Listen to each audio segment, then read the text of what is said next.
The Jakata Tales. King Asoka gave up fighting and stopped eating meat because of the teachings of the Buddha.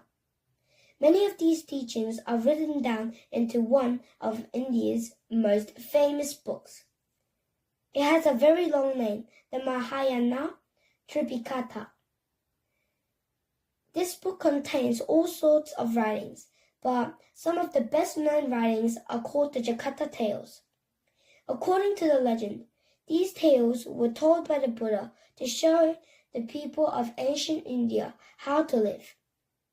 The stories explain that goodness, patience, mercy, honesty, and friendship will bring happiness. One of these stories, called The Hare, teaches that generosity will be rewarded. Here is how the story goes. Once upon a time, a hare, a otter, a jackal, and a monkey lived together in a deep wood near a village. Through the deep wood wound, a long dark path. Many travelers walked along the path, traveling to the village on the forest's other side. One night, the hare, the otter, the jackal, and the monkey sat together around their evening meal. Tomorrow is a special day in the village on the other side of the forest, the hare said. We should be ready to give food to anyone who is traveling to the village. Let's be generous and give our best to any traveler who asks. The otter, the jackal, and the monkey agreed. The next morning, the otter went out to the river nearby to hunt for food. Now, that same morning, a fisherman had caught 7 redfish and buried them in the dam sand to keep them fresh. Then he had gone off downstream to fish some more. The otter smelled the fish and dug them up. Whose are these? He asked, looking around. I don't see anyone to claim them. I'll take them home and eat them myself. The jackal went out to the edge of the village on the other side of the forest and sniffed around a poor man's hut. The poor man's kitchen. He found 2 pieces of meat and a jar of milk. Well, I don't see anyone in this hut, he said, so I'll just take this home and eat them myself. The monkey climbed up a forest tree and picked the mangoes for himself. He scurried back down the tree and hid the mangoes in his own bed. Later, he said, I'll eat these myself. The hare went out into the field and started to pick grass. Grass was his favorite food, but then he stopped and thought, a traveler will not want to eat grass. What else can I feed a hungry man who asks for food? I have nothing else. If someone begs me for a meal, I'll offer myself for his dinner. From up above, the god Saka heard the hare's promise. Can this be true? He said to himself.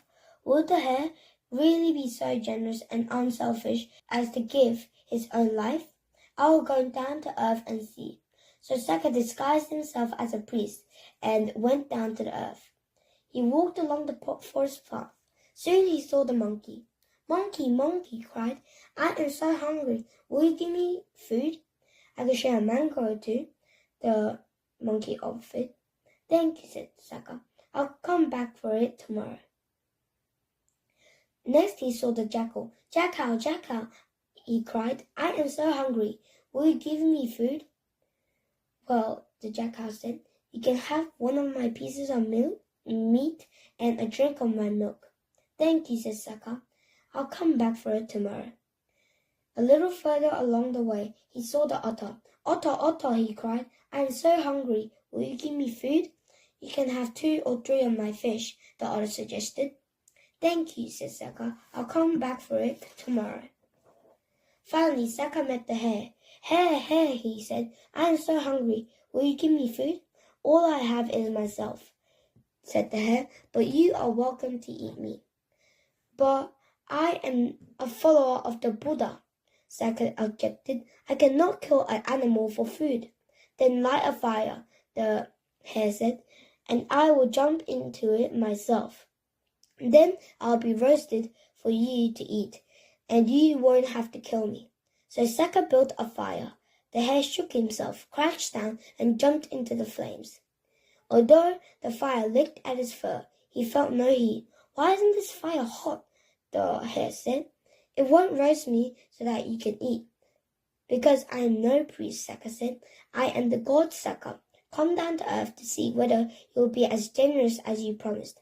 Now, good and generous hare, live happily for the rest of your life with my blessing. And he made the hare a nest of soft grass and returned to his place in the sky. The hare lived happily ever after, and when he died, he was rewarded for his kindness.